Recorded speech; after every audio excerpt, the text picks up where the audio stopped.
Bienvenue au jardin vous est proposé par Fertactive. Des engrais solubles pour votre potager, vos plantes fleuries et votre verger. Retrouvez nos produits en jardinerie spécialisée et sur www.fertactive.com. Fertactive, l'essayer, c'est l'adopter.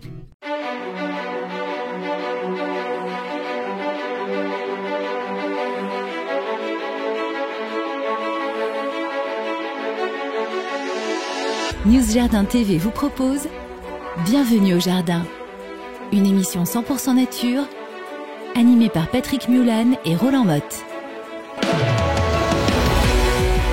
Et oui mes chers amis, nous sommes là, nous sommes en forme et nous sommes heureux d'être avec vous comme chaque samedi et comme chaque semaine je dirais, puisque vous avez l'occasion de soit nous regarder pratiquement en direct de 8h à 9h le samedi matin, c'est sur YouTube et il y a le chat pour qu'on puisse se raconter des histoires les uns avec les autres, ou bien tout le reste du temps vous écoutez sur les plateformes de podcast ou vous regardez la vidéo sur News Jardin TV chaîne YouTube.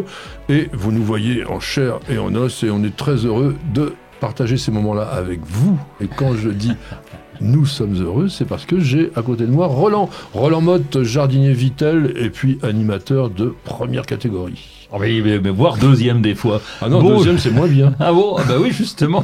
Bonjour Patrick, comment vas-tu? Es-tu déjà réveillé? La preuve, je pense à peu près être réveillé. Vous savez, les jardiniers, on nous a toujours dit il faut faire des choses le matin. Moi, toute ma carrière, quand j'étais à Télématin, c'était à 6h30. Après, à RMC, c'était à 6h. Voilà, toujours.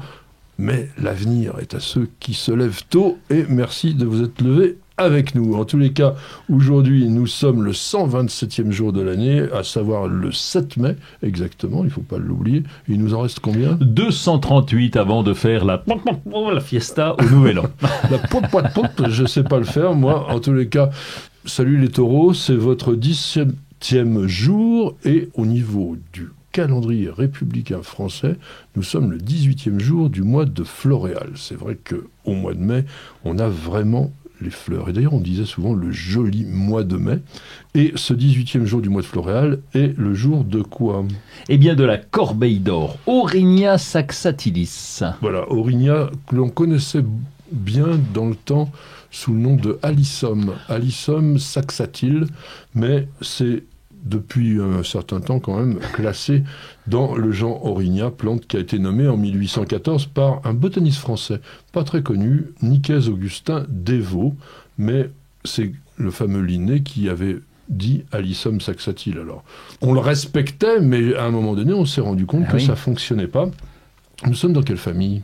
C'est les brassicacées, les crucifères, les choux. Voilà, la famille des choux, des navets, des radis, par exemple. Mais là, on n'a rien à voir avec ça. C'est une plante très, très intéressante, l'Alisson saxatile. On peut dire Alisson. En français, c'est mignon. Hein. Alisson, ça pourrait être d'ailleurs un prénom féminin. Alisson, c'est joli. Voilà. Ça sonne bien. Qui fait une sorte de touffe étalée, assez dense, et qui, en cette saison, se couvre complètement de fleurs assez vaporeuses, de couleur jaune d'or, évidemment, puisque c'est la corbeille d'or, en fait. Hein. Plante originaire plutôt de zones assez montagneuses et rocailleuses d'Europe. Donc, elle est aujourd'hui naturalisée dans une vingtaine de nos départements et sans doute après s'être échappée des jardins, tout simplement. Parce que ça peut être facilement repiquable, c'est une plante que tu cultives. Oui, on en trouve systématiquement dans les jardineries parce que c'est aussi très facile de culture pour les professionnels. Alors il y a une chose que je vous conseille vraiment, c'est de diviser entre 3 et 5 ans systématiquement les souches, parce que ça se lignifie en vieillissant et ça devient pas très joli. On a des feuilles persistantes, hein, elles sont petites, elles sont d'ailleurs couvertes d'un petit duvet grisâtre, signe des plantes de montagne très souvent, mais quand elle vieillit, eh bien, elle se dégarnit un peu, ça fleurit moins bien, donc dès que vous constatez que la plante elle est plus dense, et bien à ce moment-là, on va la couper. Tu la plantes où, toi ? J'allais te dire, elle se débrouille. J'en ai un petit peu dans une descente là, et on la laisse là parce que c'est joli, mais vraiment, on fait pas vraiment attention à elle. Elle est autonome, plante autonome. Ce que dit Roland, c'est très très bien. C'est une fois que vous la plantez, si elle est dans un sol suffisamment drainé, elle vous posera strictement aucun problème. Et ça fleurit pas extrêmement longtemps. Évitez Enfin, c'est mon avis, hein, mais après vous faites ce que vous voulez. Mais évitez cette association qu'on voit de façon assez classique entre les aubriettes, ces fleurs un peu violacées, bleues, et les alissons qui sont jaunes. Ça gueule vraiment, c'est pas d'un goût extraordinaire. Je pense que c'est un peu plus joli quand vous mettez des fleurs blanches comme les ibéris, les tlaspis, ou par exemple le Cerastium tomentosum, corbeille d'argent, c'est beaucoup plus sympa avec de l'alissum. Après, vous pouvez mettre des œillets dans les roses tendres, mais... Ah, jaune et violet, tu ferais hurler les fleuristes qui se donnent tant de mal à faire des compositions. Ça, c'est deux couleurs à ne pas associer. C'est ce que je disais, c'est que malheureusement, c'est ce qu'on voyait tout le temps dans les années 70-80 dans les rocailles, enfin ce qu'on appelait les rocailles, qui étaient en fait en général un tas de cailloux avec quelques fleurs dedans. Franchement, c'était vraiment très très moche. Au niveau des variétés, enfin des cultivars, il n'y en a pas des tonnes. Il y a Compactum, alors comme son nom l'indique, qui est plus serré. Basket of Gold, bon bah oui, le panier d'or. Et Goldkugel. Alors Goldkugel, c'est intéressant parce que il est aussi, lui, plus compact et surtout encore plus florifère. Si vous savez les reconnaître entre l'alissum classique, enfin on va dire botanique, et les cultivars, c'est que vous êtes extrêmement fort. Mais globalement, voilà, c'est des plantes qui ne vont pas vous poser de problème. On va remonter le temps et aller le 7 mai 1804 à Montpellier pour... La naissance, oui, mais alors on va prendre l'émission pour dire son nom, c'est Christian Horace Bénédicte Alfred Moquin-Tandon. Alors il n'est pas très connu, ce Montpelliérain, et pourtant il a quand même travaillé sur l'organisation des végétaux, la description aussi des plantes médicinales et des espèces qui pouvaient être nuisibles à l'homme. Il a été président de la Société botanique de France en 1857, donc c'est pas du tout quelqu'un qui n'était pas doué.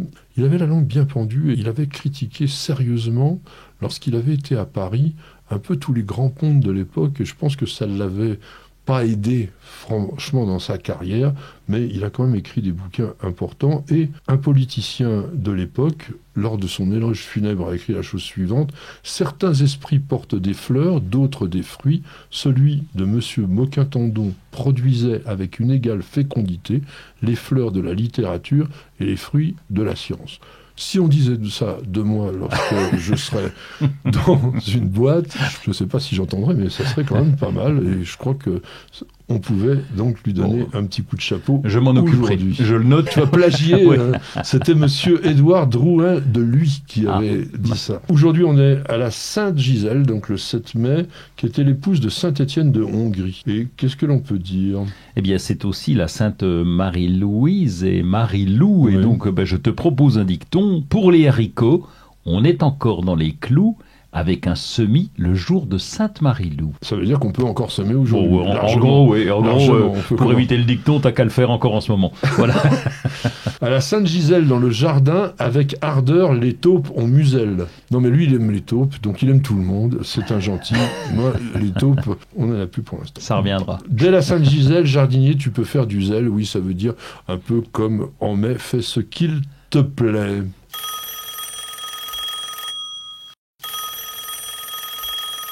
Jean-Luc nous pose une question sur News Jardin TV et il dit: est-il vrai que les baies du Nandina domestica sont toxiques ? Alors oui, et d'une manière générale, méfiez-vous de tout ce qui a une couleur rouge vif dans les fructifications. C'est pas forcément toujours vrai, puisque les fraises, les framboises sont délicieuses, mais d'une manière générale, le rouge vif dans la nature est un signe de danger.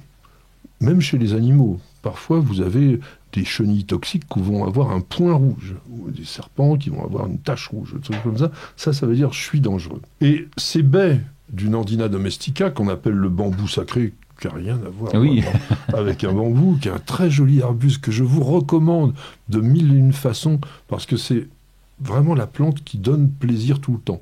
Feuillage persistant, floraison dans quelques jours, blanc nacré, pratiquement comme de la porcelaine, et puis ces baies rouges qui vont durer très longtemps. Pour quelle raison ?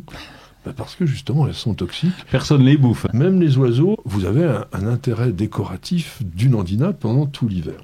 Aucune partie de cette plante ne doit être consommée, désolé pour toi mon cher Roland qui bouffe tout, mais parce que tous les organes renferme des principes naturels qui se décomposent en quoi ? En acide cyanhydrique, c'est-à-dire un des poisons les plus redoutables qui puissent exister. Les baies du nandina contiennent également des alcaloïdes, dont de la nanthénine, qui est une molécule qu'on utilise aujourd'hui dans la recherche médicale comme antidote à l'ecstasy. On appelle ça le MDMA, donc le méthylène dioxyméthamphétamine. Tu as l'air de connaître parfaitement. Non, mais je me suis renseigné. Ah bon. Donc cet arbuste de la famille des Berberidaceae, je vous le conseille vraiment. Et si on l'appelle nandina, c'est tout simplement parce que les Japonais, pays d'où il est issu, l'appellent comme ça là-bas. Ça pousse absolument partout dans tous les sols. Et je pense que même si on lui disait qu'il n'est pas trop rustique, je pense que tu peux en réussir à vite. Je te le confirme puisque j'en ai planté et ils ont tenu. Et ils ont tenu. Vous n'avez pas la main verte ? Alors prenez-en de la graine avec nos paroles d'experts. Je pense que vous avez pu le remarquer, nous sommes donc en plein cœur du printemps et c'est le moment où nous sommes, nous les jardiniers, excités comme des puces pour modifier notre jardin. C'est comme ça la puce. En gros plan, ça oui. Ça fait taupe un peu, je trouve. Non, j'ai bien regardé, observé la puce et la taupe, et il y a une vraie différence. Tu t'es entraîné devant ton miroir pour faire la puce. Bon, très très bien. Je disais donc que c'est le moment où on a vraiment envie de donner un petit coup d'élan à notre jardin, que ce soit au potager, que ce soit au niveau du jardin d'ornement. On va avoir envie de planter. Et cette rubrique Parole d'expert, elle va vous donner les conseils qu'il faut pour réussir vos plantations de printemps. Qu'est-ce que tu nous dirais de faire avant de commencer ? Préparer son sol. Parce que c'est de là que tout va aller. C'est pas le geste de la plantation qui va faire que vous allez tout d'un coup avoir des artichauts extraordinaires ou pas. Non, c'est le fait d'avoir adapté le sol à la plante, l'avoir préparé, de l'avoir amendé, de l'avoir émietté. C'est ça qu'il faut quand même penser au sol. J'étais dans l'anticipation. Tu vois, si tu mets un rhodo chez nous, ça va pas le faire. Donc, faut déjà avoir une prise de conscience de quelle plante à quel endroit. Ça, c'est important. Oui. Et ensuite, je prépare le sol. Ce que vient de dire Roland, c'est aussi très important, c'est qu'effectivement, attention de bien vous renseigner avant l'achat sur ce que vous allez planter. On ne va pas mettre les plantes de sol acide dans les sols très calcaires comme chez toi. Exactement. Sinon, on a des problèmes. Oui, on s'en rend compte assez rapidement. Alors, la préparation du sol, ça dépend de ce qu'on va planter, évidemment. L'idéal, c'est de travailler dans un sol bien aéré, et puis on va creuser en fonction de ce qu'on a à planter. Est-ce que c'est un conteneur ? Est-ce que ce sont des petits godets ? Là, est-ce que, par exemple, tout ce qui est amendement ou engrais, tu en mets juste avant la plantation, ou le sol, tu l'as vraiment préparé avant ? Non, c'est de la préparation en amont. Quand on plante, souvent le sol est bien meublé. Et ça, c'est l'idéal. Si vous ne l'avez pas fait, donc pensez quand même à acheter un sac de terreau ou d'amendement. Terreau pour les petites plantes, ça va. Amendement organique plutôt pour tout ce qui est arbuste, etc. De manière à quand même créer une sorte de garde-manger pour la plante. Et puis aussi que les racines, elles se trouvent dans un milieu plutôt favorable, surtout si vous n'avez pas le sol absolument idéal. Est-ce qu'on fait un gros trou ? Oui. Alors, encore une fois, ça dépend de la plante, ça dépend du volume. Tu veux pas 6 mètres cubes pour mettre une plante de 3 cm. C'est qu'est-ce que je voulais dire. Le repère, c'est au moins 3 ou 4 fois le volume du pot. Tout dépend de la plante et tout dépend de la nature du sol. Parce que si j'ai un sol très lourd, très compact, je vais essayer de faire un gros volume.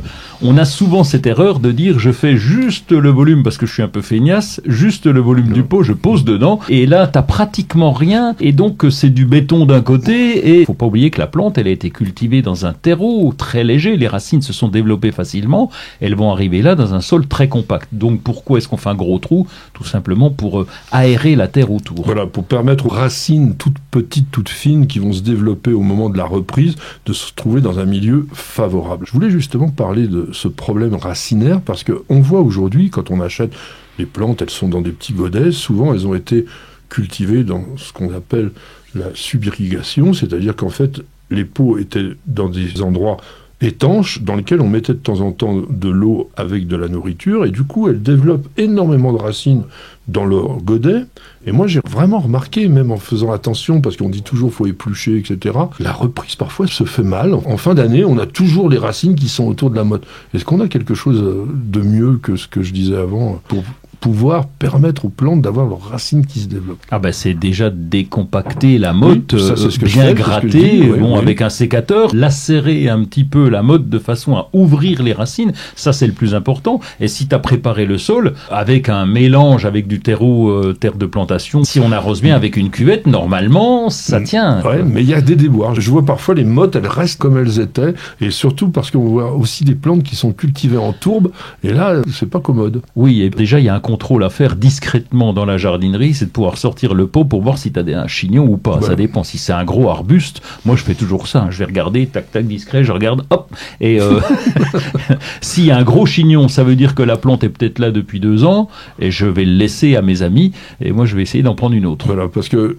elle aura plus de mal à vraiment se développer. Et les végétaux qui ont été cultivés en tourbe, vous savez, c'est tout pulvérulent quand vous les dépotez. Il faut bien tremper la motte soigneusement, qu'il y ait plus de bulles d'air qui remontent à la surface avant de mettre la plante dans son trou. Parce que la tourbe a un mal de chien à se réimbiber.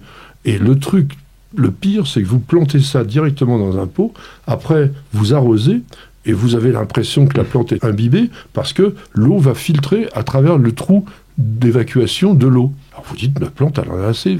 Rien du tout. Tout a glissé le long de la motte, et la plante se dessèche. Donc attention à ça, c'est important. Les distances de plantation. Ça, c'est capital. En amont, lorsqu'on a choisi sa plante, on doit connaître sa taille adulte. Ça, c'est la première chose qu'on devrait demander. Quelle est la taille adulte de la plante? Il est clair que c'est un arbre qui fait 10 mètres de haut et 5 mètres de large. On va essayer de les mettre tous les 5 mètres. Enfin, 2,50 mètres si on prend le diamètre. Il suffit de connaître ça, la taille adulte de la plante, pour se dire, ben voilà, je prends la moitié du diamètre et je plante à côté. Mais c'est vrai qu'au départ, ça fait parfois pas très joli. Vous avez votre jardin qui est tout petit et vous vous dites il sera jamais très très beau, sauf que petit jardin ou petite plante deviendra grande.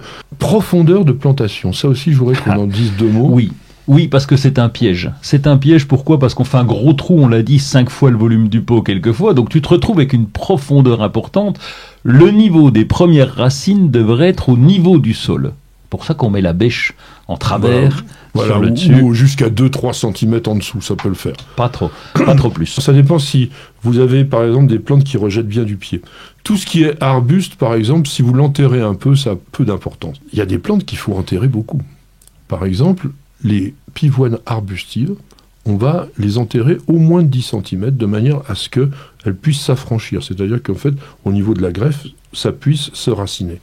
Mais d'une manière générale, il a raison, n'enterrez pas plus profondément la plante que ce qu'elle est au moment où vous l'achetez. Les tomates aussi d'ailleurs, hein. Les tomates, on les enterre la aussi, base. Tout à fait. Qu'est-ce que tu plantes en ce moment? Tout. Ah bah là, tout est permis aujourd'hui. Évidemment, c'est pas le moment pour planter les fruitiers parce qu'il est préférable de les mettre à l'automne. Mais comme on a des offres, on a des trucs, on craque un petit peu, bon, on peut aussi les planter quand même. Mais c'est pas la bonne saison. Ça serait préférable de planter à l'automne. Alors, si vous plantez des arbres ou des arbustes assez importants en cette saison, mon conseil, c'est arroser tous les jours pendant les 8 à 10 jours qui suivent la plantation, de manière à ce que la plante, vraiment, elle puisse avoir ce milieu humide dont elle a besoin. Et ça m'étonne qu'il ne l'ait pas dit, mais on n'a pas dû y penser. N'oubliez pas, on paille. Bon Pardon. Non, mais on paille une fois qu'on a planté. Ah oui. Et la cuvette, c'est important, tu as parlé des arbustes, ça c'est capital, la cuvette, même si on paille. Pourquoi? Parce que l'arrosage, si on est en légère pente, l'arrosage, il ruisselle. Oui, mais j'aimerais quand même que tu dises 2 mots, parce que la cuvette, quand on entend comme ça, on a l'impression qu'il faut mettre une cuvette. Non, la cuvette, c'est creuser légèrement le sol autour de la plante, on va dégager de manière à ce que l'on concentre l'ensemble de l'eau d'arrosage. Bienvenue au jardin. Patrick Mulan, Roland Motte. Mesdames, Messieurs, vous allez assister à un grand moment unique dans les annales du jardinage. Monsieur Roland Motte va se maquiller devant vous. Elle vend des cartes postales et aussi des crayons. Alors, pourquoi je vous parle de crayons? Ça, ce sont des crayons pour se maquiller. Et donc, je le ferai peut-être... Ah, j'ai des lunettes, ça peut pas le faire. Oui. Je vous montre aussi des crayons, de jolis crayons pour écrire. Est-ce que tu t'es pas trompé d'émission, là? Non, justement. C'est un produit symbole qui est en lien direct avec le jardin. Pourquoi est-ce que c'est en lien direct avec le jardin? Parce que on utilise des crayons. Très bien, puis après, qu'est-ce qu'on en fait des crayons? On les taille. Oui, on les taille, et puis arrive un moment, on arrive au bout, et on les utilise plus, on dit j'en fais quoi, etc. Eh bien là, la société Sprout World, alors le Sprout, il est en option. Hein. Le Sprout, ça veut dire jeune tige. Oui, le Sprout, pour moi, ça avait une autre signification, mais bon, on va rester là. Et une fois que mon crayon a été bien taillé, bien terminé, au bout ici, il y a une graine. Et que vais-je faire? Eh bien, je vais piquer mon restant de crayon dans la terre, dans un petit godet avec de la terre. Je vais arroser, évidemment. Tout est indiqué sur l'arrière du paquet en vous disant, bah oui, c'est pas compliqué. Et là-dedans, il y a une graine, un emballage biodégradable et vous allez piquer ça et vous allez avoir des milliers de fleurs si évidemment vous utilisez des milliers de crayons. Ça, c'est un autre problème. Donc voilà, j'ai des crayons de couleur, j'ai des crayons de papier. Ça s'appelle Sprout World. Et donc, c'est une façon originale d'interpeller les enfants en particulier sur d'abord le zéro déchet et puis sur le fait de semer, de donner envie de faire un peu de jardin. Je me le mets sur l'oreille. Voilà. Non mais il paraît que ceux qui font aussi le maquillage, ils ont une odeur de fleurs. Ça sent bon le bois. Non, je ne crois pas, non. C'est ce que dit le fabricant. Bon, en tous les cas, c'est un clin d'œil, c'est un truc rigolo. Je sais pas si ça sert à grand chose. Je sais même pas si vous aurez vraiment de résultats avec ça. Il va le faire. Hein. Je lui ai obligé à le planter. Il vous le montrera, il va le filmer. On va voir ce que ça donne. Bon, en même temps, c'est Roland Motte, donc ça risque de faire des choses mieux que ce que l'on ferait en jardinage normal. 9,95 les 5 crayons, ça va, vous allez pas vous ruiner. Bah ouais, quand même. Non, alors là, tu nous parlais de parfum l'autre jour à 250 € et là... Moi, je voulais vous parler de la couleur tendance de l'année. Alors toi, tu es un expert aussi là-dedans parce que tu as créé un groupe qui s'intéresse aux couleurs. A priori, ça serait la Pantone 17 39 38 TCX Very Peri. Ça veut dire quoi? C'est un bleu qui est la couleur de l'année 2022, qui exprime l'inventivité et la créativité. Vous allez me dire, ils ont fumé ce matin entre les crayons fleurs, les couleurs. Mais en tous les cas, au jardin, il semblerait qu'un bleu pur, évidemment, c'est assez rare au jardin. À part l'aconite, le delphinium, on a souvent des bleus qui sont teintés de rouge, qui sont un peu mauve violacé. Donc là, on est sur une teinte vraiment bleue et qui met en valeur, et ça c'est vrai, les clairs, les pastels, le jaune pâle, le crème, le rose, un peu rose de peau, rose carné, donc le vieux rose, tout ça, les mauves pâles, les gris argentés, c'est très très joli avec le bleu. Donc pourquoi pas? Tiens, qu'est-ce qu'il y aurait comme plan qui serait dans les bleus? Les sauges, non? Parce que j'en ai à la maison. La sauge reine des bleus, oui. Ouais. Une glycine de Chine, par exemple. Caryoptéris. Caryoptéris, la barbe bleue, on l'appelle d'ailleurs. Hein. Après, dans les rosiers, on est quand même toujours plutôt dans les mauves, les Charles de Gaulle, les Claude Brasseur, tout ça. De lavande papillon, peut-être. Voilà. Au niveau des manifestations salon, la semaine prochaine, vous aurez les premières journées mondiales de l'art taupière qui sont organisées par une association. Et pendant 4 jours, 150 jardins vont proposer des animations qui seront dédiées à cet art relativement méconnu qui est quoi l'art taupière? L'art taupière, c'est l'art de faire des taupières, donc on va tailler les arbres de façon... Mesdames, messieurs, écoutez si cette explication, l'art taupière, c'est l'art de faire des taupières. Je vous remercie. On a tout compris. Donc les taupières, ce sont des arbres formés, donc il va falloir un expert en taille comme Patrick, qui va couper un petit morceau pour avoir... En fait, on sculpte des formes avec des végétaux. C'est ce que je disais. Du 13 au 15 mai, vous avez les 13e édition des Journées de plantes de Chantilly.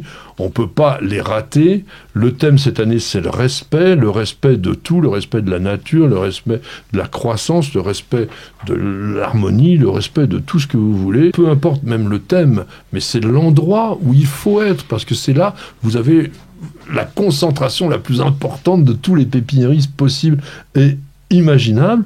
On parlait de taupière, idem du 13 au 15 mai, mais là on est au château de la Balue. Vous avez une fête des plantes qui s'appelle Taupière, l'art et la manière, et vous aurez dans ce jardin où il y en a des très très beaux sujets en taupière, la possibilité d'avoir des spécialistes qui vous raconteront un petit peu comment ils font et ils vous démontreront aussi la taille. Il y a sur News Jardin TV, évidemment, un reportage sur les jardins de la Balue. Alors toi, tu as un truc encore absolument extraordinaire, avec des espèces de capsules. J'en peux plus, j'ai un problème, je bois beaucoup de café. Bon, ça, c'est chacun se débrouille. Et j'ai cherché avec beaucoup de mal des capsules qui se compostent. Et ça ne se composte pas. Bah je suis non, obligé c'est de les l'aluminium. couper. Non, pas en aluminium quand même, non. J'ai regardé sur le paquet, il y avait marqué oui, vous inquiétez pas, compostable et tout et tout. Mais je suis obligé de les couper, je les retrouve après. Ça se composte en 6 ans, quoi. Oui, c'est ça, Ouais, quoi. d'accord. Ça met un peu de temps. Donc, il y a une entreprise, elle s'appelle... Idocaps. Voilà, Idocaps. Ils ont fait un système très bien parce que là, vous allez faire vous-même vos capsules. Là, c'est vraiment Avec une biodégradable. imprimante 3D. Pratiquement. Bon, c'est encore plus simple, hein. On a un machin avec des petits trous dedans, on met le café, on râle, clac, clac, clac, clac, et on a nos petites capsules qui sont complètement biodégradables, qui vont s'adapter à la machine principale qu'on connaît, et vous allez faire vos capsules vous-même. En 2 semaines, ils ont vendu plus de 300 dispositifs parce que finalement, il y a plein de gens qui sont comme moi, qui font du café, mais qui sont emmerdés avec le compost. Et donc là, eh bien, avec ce produit-là, En fait, il vaut mieux on un est percolateur, tranquille. quoi, parce que c'est la même chose. Tu mets ton café, tu le fais chauffer, puis après tu jettes le marc. Oui, on peut aussi, oui, puis on peut se faire le café comme ma grand-mère en le moulant, etc.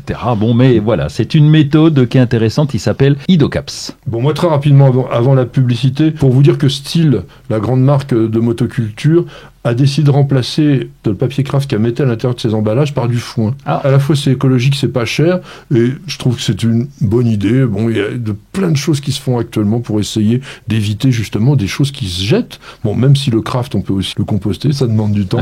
Mais en tous les cas, bon, je vous l'avais promis, vous l'avez maintenant, c'est la page de publicité. On se retrouve très vite. Prendre soin de son jardin n'a jamais été aussi facile avec Oriange 3 en 1, la nouvelle innovation Solabiol. Grâce à la technologie de l'hydrodistillation, Oriange 3 en 1 utilise toute la puissance de l'huile essentielle d'orange. Sa formulation permet de combattre efficacement les insectes, les acariens et les maladies en neutralisant leurs cellules. Oriange 3 en 1, c'est le geste simple pour prendre soin de son jardin. Insectes, acariens et maladies, un seul produit et c'est fini.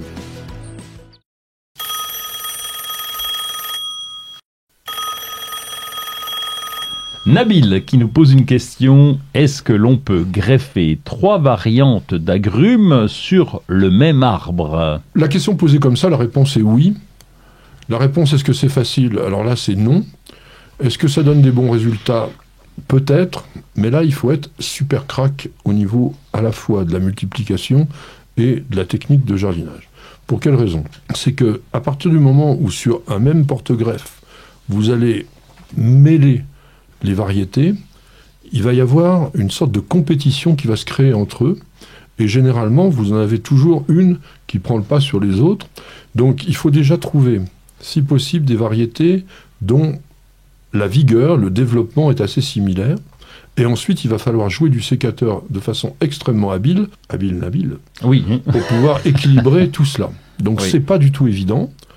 Il y a des artistes de cela, puisque j'ai pu découvrir que un monsieur qui s'appelle Sam Van Ecken, qui est professeur à l'université de Syracuse dans l'État de New York, avait créé l'arbre aux 40 fruits.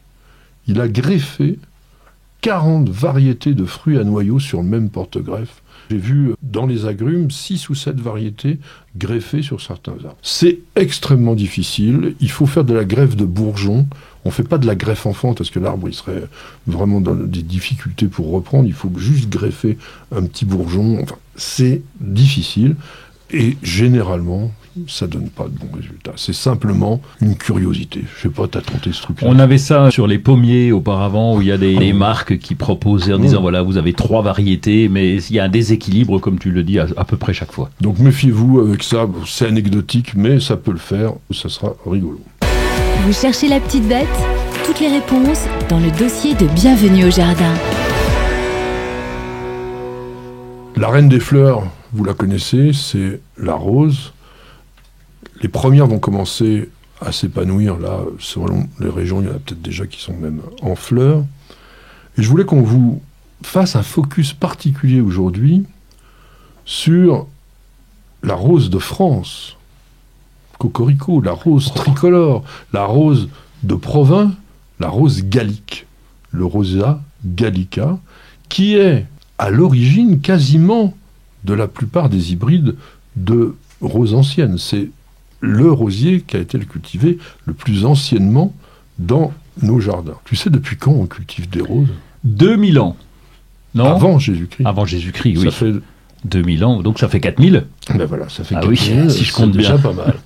En revanche, l'hybridation contrôlée, comme on fait aujourd'hui, elle ne remonte qu'au 19e siècle. Et c'est pour ça qu'on a les variétés de rosiers, qu'on devrait appeler des cultivars, puisqu'ils sont d'origine horticole, sont tous issus des années 1800 et quelques pour les plus anciennes.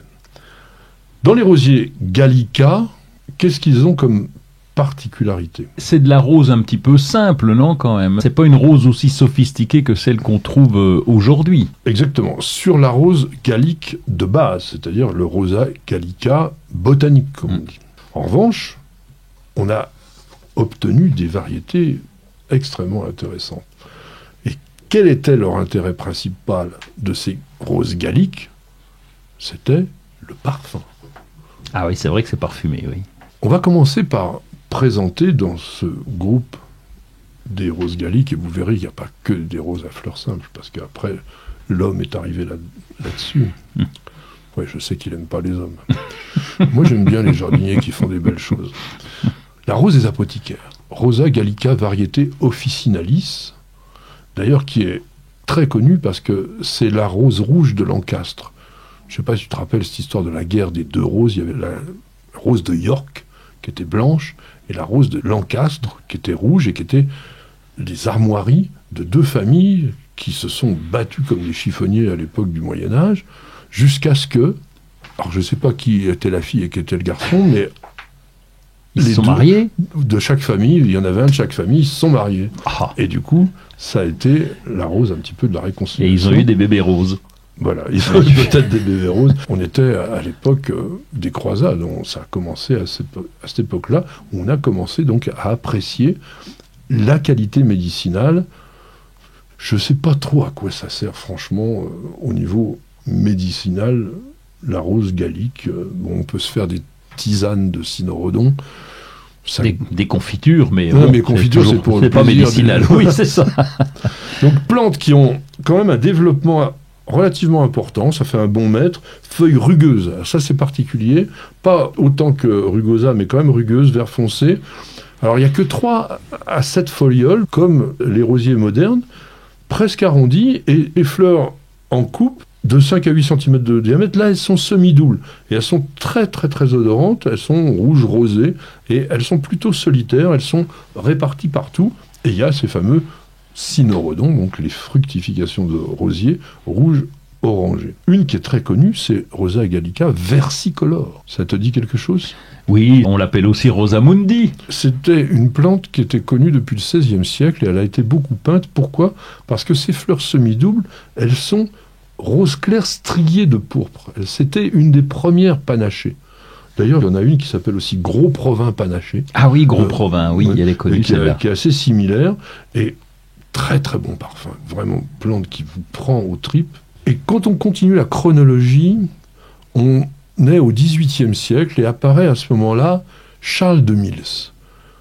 Si vous voulez un rosier, alors non, une rose, parce que le rosier il n'est pas terrible. Il est attaqué par tout ce qu'on veut, mais la rose. Oh, aïe, aïe, aïe.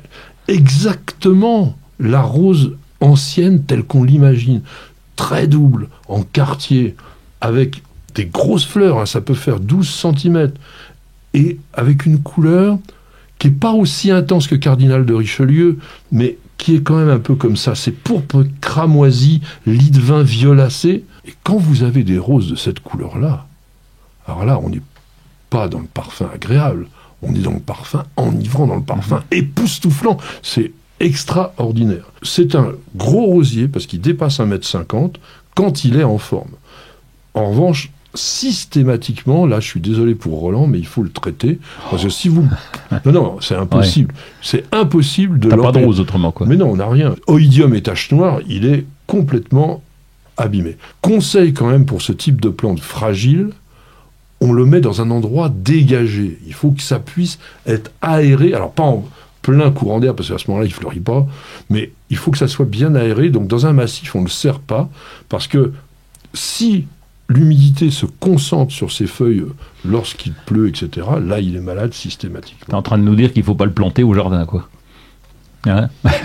Si vous êtes, comme Roland, un intégriste du naturel, que vous ne changez jamais votre voie que vous avez tracée, même pour protéger une plante exceptionnelle, mais à ce moment-là, oui, vous regardez simplement les photos qu'on vous mettra. Ça ira alors.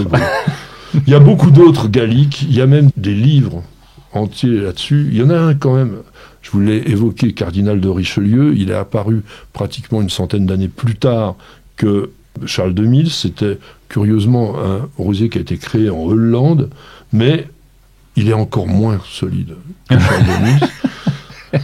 C'est sans doute une des roses les plus foncées qui existent, c'est un parfum sublime, mais alors... C'est une merde, quoi. Bah, on n'a pas un équivalent, non? Il n'y a pas quelque chose de plus pratique? Dans le moderne? Bah oui, de moins malade, qu'il ait une rose qui lui Éric Tabarly. ressemble. Ah, bah voilà. Éric Tabarly qui est grimpant, qui a un meillant, pourrait ressembler, mais il n'a pas le parfum. Ah. Et il n'a pas la densité. Président de 16 aussi, c'est un très très beau rosa gallique pourpré avec le centre lilas, grosse fleur toujours, parfum. Pas trop puissant celui-là, mais subtil, vraiment très agréable. Alors attention, je ne vous l'ai pas dit, mais tous les galliques sont non remontants. Donc ils vont fleurir là, mai-juin, souvent de façon assez opulente quand ils sont en forme. Et vous les taillerez dans le courant de l'été ou en septembre, au pire. Mais l'idéal, c'est quand même de tailler à peu près un mois après la floraison, de manière à rééquilibrer l'arbuste. On fait simplement ça. Et puis qu'il puisse être ouvert en son centre. Il y avait aussi Impératrice Joséphine, il y avait Tricolore de Flandre. Enfin, il y en a beaucoup chez les galliques. Et il y a une collection à la roseraie de la Cour de Commères. On peut trouver des roses galliques en grand nombre.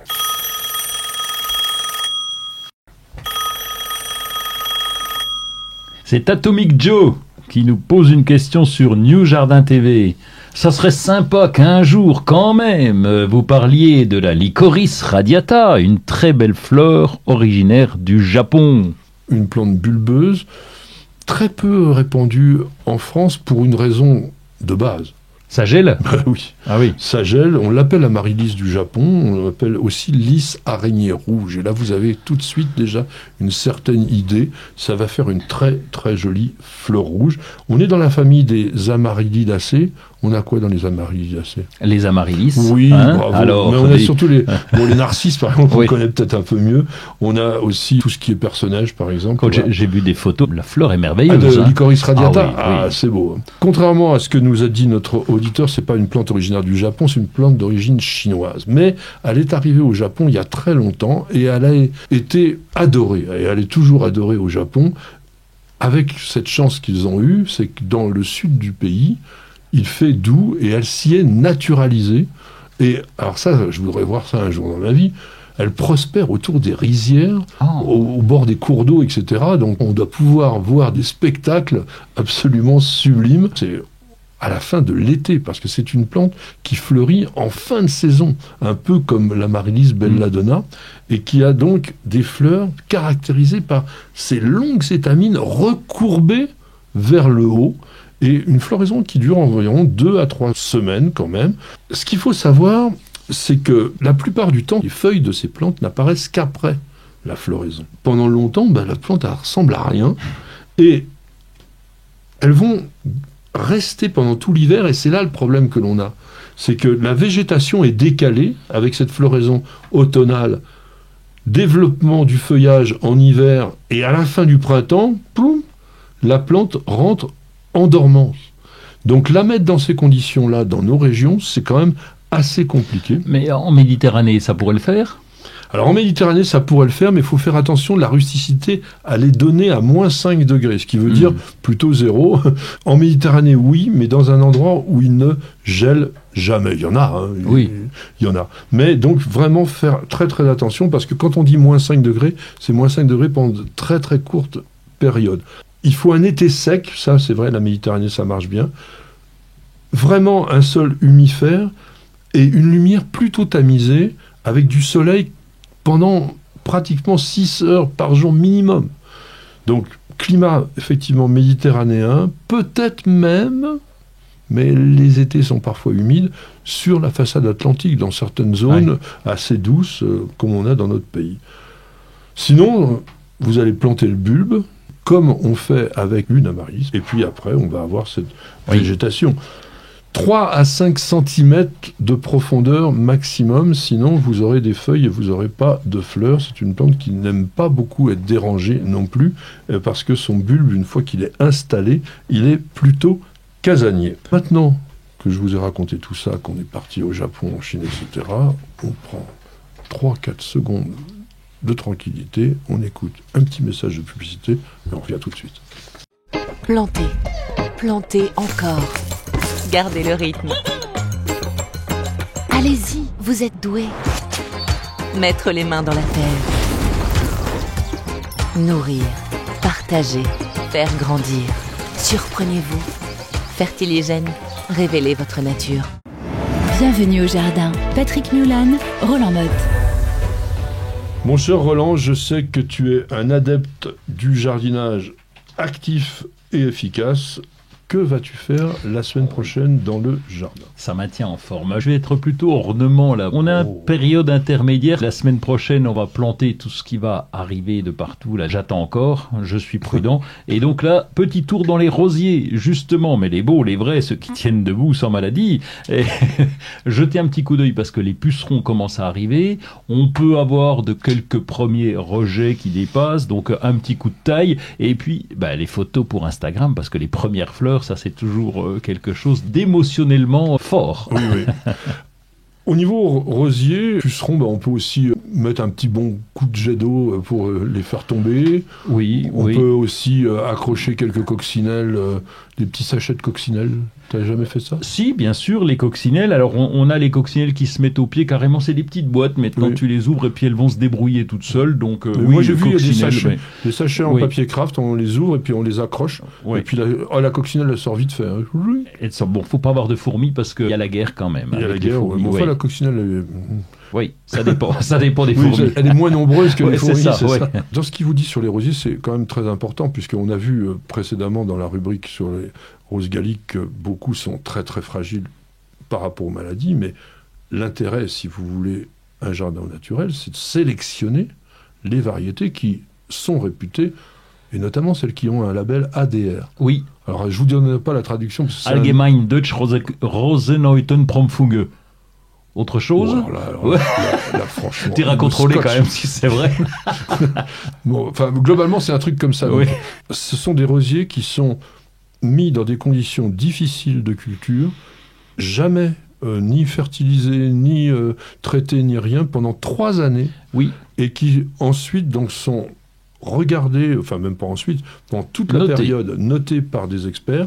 Et lorsqu'ils ont obtenu la note qu'il fallait, eh bien, on leur donne ce label-là. Donc, quand il y a marqué ADR sur l'étiquette de votre rosier, vous pouvez être certain que c'est quand même quelque chose de costaud. La norme est difficile à obtenir et il y a une dizaine de jardins, donc c'est pas juste dans un jardin. Donc on a des climats différents. Donc il y a ça à faire. Finir de sortir les plantes méditerranéennes, maintenant ça craint plus rien, même s'il y a un tout petit coup de froid, c'est pas grave, j'en ai encore 2 qui traînaient dans la serre, je vais les sortir. J'ai récupéré un calystémon. Attention, on me l'a donné, je ne l'aurais pas acheté spontanément pour les Vosges. Alors c'est pas ce qui est le plus frileux, mais ça ne réussit pas forcément tout le temps longtemps en pot. C'est ça, c'est le problème. On en a depuis l'année dernière. Il a passé l'hiver dans la serre, donc normalement il est à peu près pas trop mal. On va voir ce qu'il va nous donner maintenant. Des plantes comme les bougainvilliers, dont on a déjà parlé, franchement, même maintenant, moi je ne le sors pas là. On les laisse en véranda, nous, au moins jusqu'au 15 mai. Ce sont des plantes ultra frileuses, les bougainvilliers. Plantes qui sont originaires du Brésil et qui ont besoin d'une plein de soleil, donc tant qu'on peut les mettre dans la serre, ils sont encore plus contents. Il faut bien les arroser parce qu'effectivement, comme tu disais la semaine dernière, ça monte en température, donc ça pompe de l'eau, mais attention quand même. Le muguet du 1er mai, qu'est-ce que tu en fais? Oui, alors l'idée c'est quand on offre du muguet ou lorsqu'on vous offre du muguet, c'est pas des brins qu'il faut qu'on vous offre, c'est des petits pots avec les griffes dedans qu'on va pouvoir replanter dans un endroit un peu ombragé. Là ça va, on en a, près des hostas justement, pourquoi pas. Sous ton sapin, le sol est un peu acide, ça va vraiment lui plaire. C'est parfait, donc on récupère chez les voisins les muguets, vous inquiétez pas, je vais les mettre au compost et tac, vous les replantez discrètement. Ça peut devenir envahissant. Le muguet, j'ai remarqué, soit il veut, soit il il veut pas. Oui. Une plante, vous voulez, si vous êtes jardinier, vous n'êtes pas la nature, vous allez dire, je te mets là, parce que ça vous plaît. Si elle ne veut pas, vous n'insistez pas, il faudra la déplacer parce que jamais elle voudra. Donc ça, c'est une règle de base. Tu te plais, tant mieux. Tu te plais pas, je te déplace. Le muguet, il va nous le dire tout de suite, parce qu'il va pas repousser. Oui, donc on va être peinard. Ça va assez vite. Désherbage. Oui, bien sûr. Là, il y a du monde pour les coins qu'on n'a pas paillés, malheureusement. Et même dans les paillages, il y a quelques plantes, il y a des renoncules qui commencent à pousser au travers. Donc là, il faut gérer. Et puis, surveillance de l'arrosage. Donc là, c'est très régulier, bien entendu. Alors, tu voulais aller dans les jardineries parce que tu vas acheter quelques plantes vivaces pour compléter les massifs. On va planter l'extérieur aussi, les tomates, etc. Après, il va rester des trous. Donc ces trous, soit je fais des semis, soit tu as l'opportunité de trouver des choses très sympas en jardinerie. Mais c'est une bonne idée, c'est-à-dire que vous mettez la structure en place, tous les végétaux principaux, entre guillemets, que vous voulez installer dans votre jardin, et puis il reste des trous et vous vous faites un plaisir en jardinerie, vous allez, ah tiens, celle-là me plaît, allez, hop, et puis vous faites des essais, et puis ça va pas très très loin.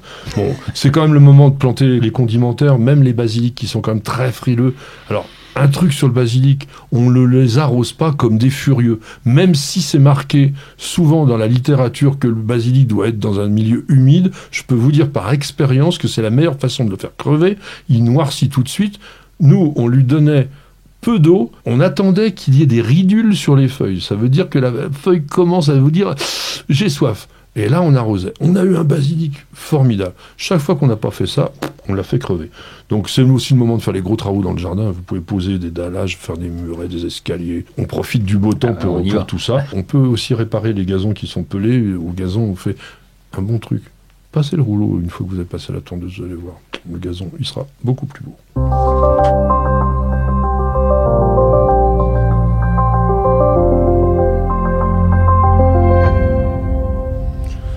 Nous allons aller cette fois-ci en Irlande, dans les voyages via Instagram que nous réserve notre ami Roland. Oui, et on va voir Martin Birdwatch, c'est en Irlande, comme tu l'as dit. Et Martin, ça veut dire observation oui, des c'est oiseaux. ça. D'ailleurs, Birdwatch, il y a 21, ils appellent ça succursales dans tout le pays. C'est une association ? Je pense que ce sont des associations, 21 antennes qui organisent régulièrement des sorties, des conférences. Ils vont voir les oiseaux, c'est gratuit, c'est ouvert à tous les publics. Et Martin en fait partie. Et Martin nous montre des photos qui sont adorables. Il y a 1650 publications, 16 000 abonnés quand même. Donc il nous montre la grande mésange, le jackdaw, la famille des corbeaux. Je savais même pas que ça existait cette bête-là. Le grand pic tacheté. Enfin bref, il nous montre tout un tas d'oiseaux pris sur le fait dans les jardins, dans la nature. Et vraiment, c'est des très belles photos. Eh bien, ça vous fera plaisir, vous passerez un bon moment. Je vous propose aussi de passer un bon moment avec ce livre où se cache la biodiversité en ville de Philippe Clergeau et Nathalie Machon chez Koé. Ce livre, comme tous ceux qui sont généralement proposés par cet éditeur, est particulièrement intéressant et bien fait.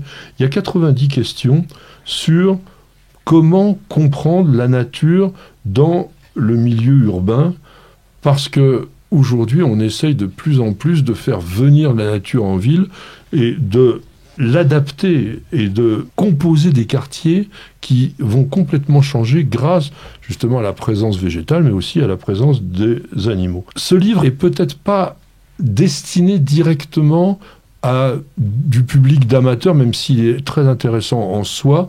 Il est positionné par rapport aux naturalistes, aux gestionnaires de villes, de manière à pouvoir s'impliquer mieux dans les programmes qui sont proposés par les milieux urbains.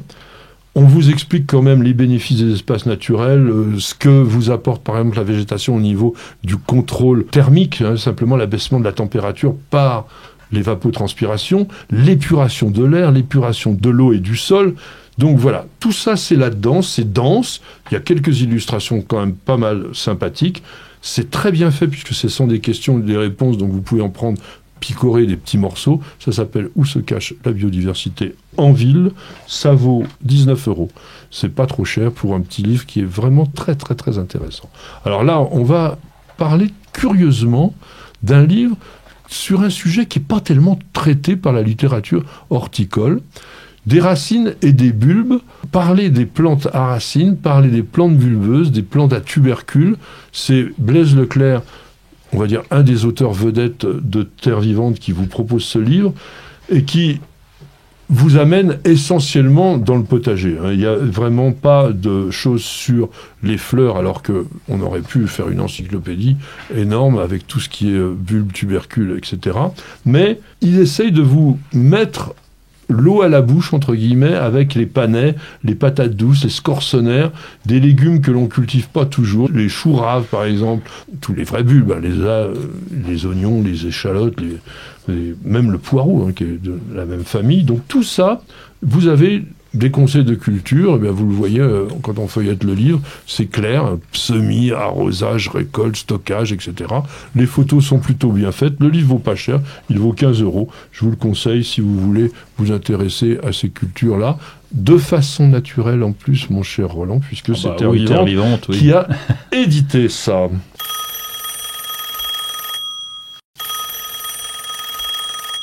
Une question de Madrine Didine qui nous dit « Vous préconisez souvent l'écorce de pin dans les mélanges de rempotage. Ce n'est pourtant pas terrible pour la conductivité. Je trouve que l'écorce de coco est mieux. Qu'en pensez-vous » Alors je sais pas trop ce qu'elle appelle l'écorce de coco, puisque le cocotier c'est un palmier, ça fait pas de tronc, donc ça fait pas d'écorce.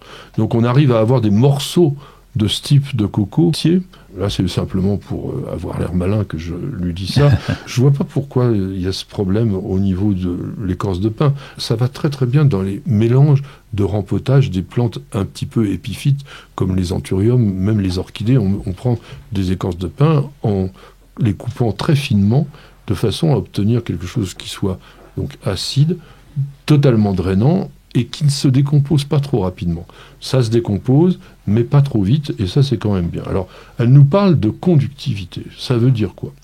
On appelle ça soit la conductivité, soit la résistivité. Ça indique globalement la quantité de sels minéraux qui sont présents dans un substrat. En réalité, quand on parle de conductivité, c'est la concentration en ions dans la phase liquide. Bon. Traduction. Traduction... L'écorce de pin, elle a une conductivité de 5 millisiemens par mètre, ça veut dire que c'est très pauvre. Le chips de coco, c'est plutôt comme ça qu'on le trouve dans le commerce, qui est le hachage de l'enveloppe de la noix, et pas du stipe, ou très rarement du stipe. La coco a une conductivité de 40 millisiemens par mètre. C'est donc une qualité à peu près équivalente à celle d'un terreau.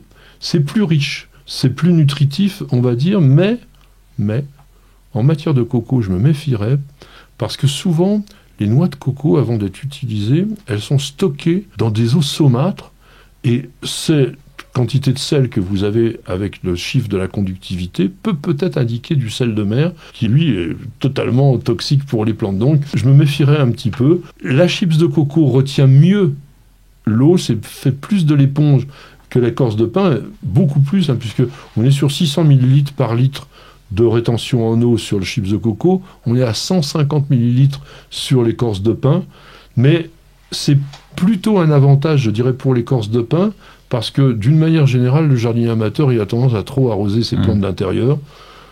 Et puis, on va dire quand même, sur le plan écologique, je pense que l'écorce de pin est quand même un matériau plus local que le chips de coco qui a voyagé la moitié de la planète pour arriver jusqu'à nous.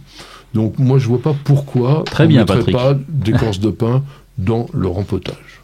Non. Non ? On n'a qu'à faire comme ça. On est d'accord. Eh bien, si on est d'accord, tout va bien. Patrick, Roland, racontez-moi une histoire de plante, de jardin ou de jardinier. Mes chers amis, on ne pouvait pas passer à côté de la fleur que l'on appelle parfois de façon un petit peu ironique, et pourtant c'est dommage de dire ça, l'orchidée du pauvre. Ouais, c'est malvenu parce que c'est bien plus gros que l'orchidée finalement. Voilà, on va parler de l'histoire botanique des légendes autour de l'iris. Pourquoi on l'a comparé à l'orchidée ? C'est à cause de la richesse de la palette de couleurs. Et chez les iris comme chez les orchidées, on a parfois des couleurs presque antinomiques. On va avoir du bleu et du marron, enfin des choses extraordinairement variées, bizarroïdes. Et l'iris, pourquoi il a d'ailleurs toutes ces extraordinaires couleurs ? Eh bien tout simplement parce que c'était la fleur messagère des dieux dans l'Antiquité et qui descendait de l'Olympe dans un arc-en-ciel. Ah oui, donc elles ont chopé les couleurs en passant dans l'arc-en-ciel. Exactement. D'accord, ah, c'est beau. On y reviendra. L'iris donc a donné son nom à la famille des Iridacées. Iridacées. Bon, tu parles. Et qu'est-ce qu'on trouve? On trouve 70 genres et environ 1800 espèces. Tout le monde le sait, ça. Hein, donc les crocosmia, tiens, les crocus. Ouais. Ça en fait partie, ça. Ouais. Qu'est-ce que j'ai encore en Du magasin? Du glaïeul, oui. Qu'est-ce que j'ai le tigridia, très joli. Le tigridia, j'adore ça. Comment on appelle ça en français? J'en sais rien, mais c'est la fleur de pan. Ouais, c'est pas ça. de pan, la fleur pan. La fleur pan. Ouais, comme un pan. Un pan. P-A-O-N, hein, Bah pas oui. pan. Oui.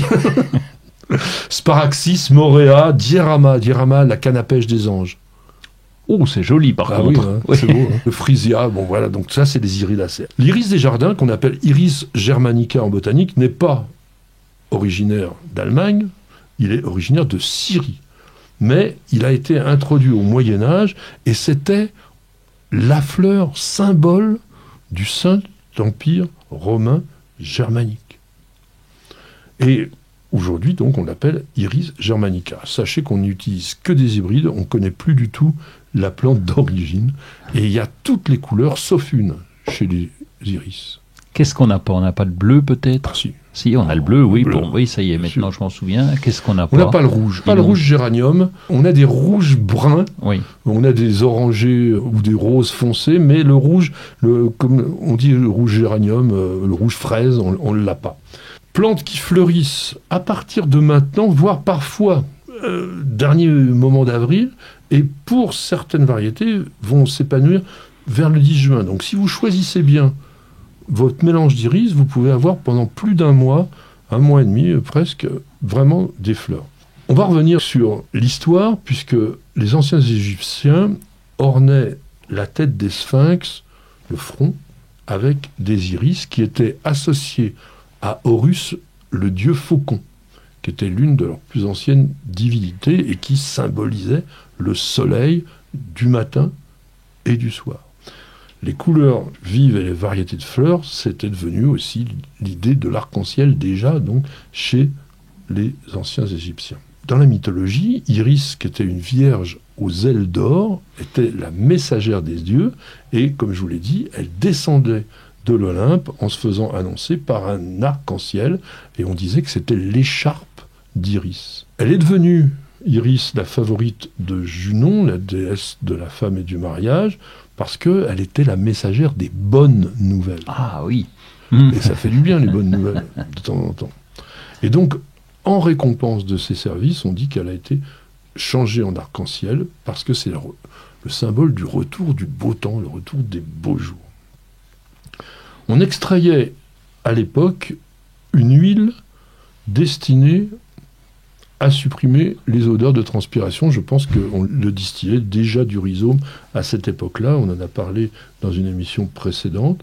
Et plus tard, Clovis, qui avait à ce moment-là 20 ans, aurait mis en déroute l'armée romaine à Soissons en 486 parce qu'il a réuni ses troupes et il a foncé sur Châtellerault pour débusquer des Visigoths qui pillaient tout le monde. Et il a été stoppé par une rivière qui était très très grande et très profonde. Donc il ne savait pas du tout comment franchir le cours d'eau. Et quand il a eu une biche qui avait traversé la rivière, il a suivi la voie et il s'est rendu compte qu'en réalité, elle était attirée par une fleur jaune qui poussait en grand nombre sur la berge, et c'était tout simplement les iris des marais, l'iris pseudacorus. Et donc du coup, il a suivi la biche et il a utilisé l'iris comme un talisman et il a obtenu une victoire. Alors peut-être est-ce que c'était grâce à la plante ou pas, on n'en sait rien. Charlemagne, qui était aux alentours de l'an 800, il est né en 742, Charlemagne, aimait l'iris et il a encouragé la culture des iris et il souhaitait que les demeures riches aient cette plante vivace qui était ornée. Et il l'a mis dans le capitulaire de Vilis. Le capitulaire de Vilis, c'était un acte législatif, c'était un truc particulier qui édictait les règles qu'il fallait respecter. Et il y avait là-dedans 70 végétaux dont la culture était ordonnée. On était obligé par les jardins royaux, C'est et il y bien, avait donc les plantes d'iris qui étaient là-dedans. Et puis il y a la fleur royale. On dit toujours que c'est le lys. Ouais, oui, fleur de lys, non? En fait, la première fleur royale, c'était l'iris jaune des marais, celui de Clovis, dont Louis VII le Jeune a fait son blason après avoir aussi gagné une bataille dans un champ orné de ses fleurs. Au départ, donc l'iris, ça a été la fleur de Louis qui est devenue la fleur de lys par déformation ils sont gourés, du c'est tout. langage. Voilà. Et on était en 1180 à cette époque-là. Si on parle du langage des fleurs, l'iris, c'est aussi une fleur de l'amour, puisque, comme je vous disais, il y avait Junon qui lui donnait des vertus protectrices et purificatrices. Et en fonction de la couleur, quand même, on va avoir une expression un peu plus subtile. Quand on a des roses pâles, c'est la tendresse que l'on peut d'ailleurs transmettre au moment de la fête des mères. Vous pouvez très bien offrir des iris de couleur rose pâle, même un petit peu blanc, ça veut dire je t'aime tendrement et je te souhaite beaucoup de bonheur. En revanche, si on a un rose un peu plus pourpre, un peu plus soutenu, voire un peu de marron, c'est un peu plus une déclaration. C'est pas pour la fête des mères, alors là. Non, mais on peut se l'offrir dans un couple, par exemple, c'est simplement une confirmation de l'amour. Comme d'habitude, dans le langage des fleurs, vous évitez le jaune, puisque c'est toujours une inconstance, une frivolité, voire même un petit peu de tromperie, je dirais. Hormis ce fameux iris des marais, qui a toujours cette symbolique valable, et qui avoue carrément une passion. Là, on est vraiment dans « je t'aime avec confiance ». Donc voilà ce que l'on peut raconter sur les iris, avant de terminer quand même par The Iris, les iris de Van Gogh. Ah oui, d'accord. Très joli tableau. Tableau, oui. Acquis en 1987 par un Australien qui s'appelait Alan Bond, 53,9 millions de dollars, Ah ouais. environ 48-49 millions d'euros, et qui est quand même que le troisième tableau le plus cher Non, du mais monde. c'est déjà bien, là. On va se contenter de ça. Mais... Voilà. Ouais. C'est toujours un Van Gogh, hein, le plus cher. C'était le portrait du docteur Gachet en 82,5 millions d'euros. Wow. Mieux que le loto. Ah oui. Ah non, bien que. Quoique. L'euro million. Oui, c'est ça vrai. peut aller jusqu'à 200. On s'égare.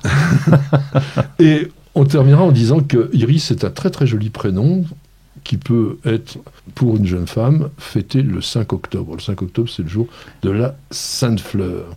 Comme il dit, je vous aime avec confiance. Nous, on vous aime aussi avec beaucoup de confiance, puisque vous nous faites confiance en étant de plus en plus nombreux à regarder cette émission qui se termine maintenant. Merci beaucoup de nous avoir suivis jusque-là.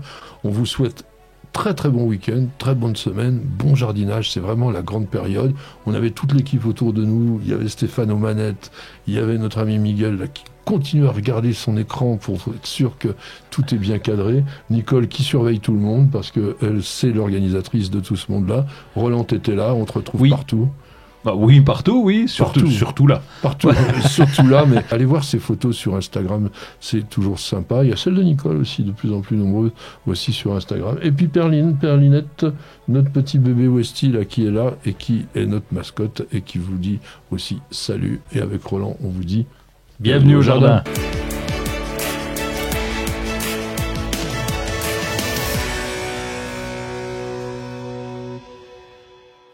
Vous avez écouté Bienvenue au jardin avec Fertactive. Des engrais solubles pour votre potager, vos plantes fleuries et votre verger. Retrouvez nos produits en jardinerie spécialisée et sur www.fertactive.com.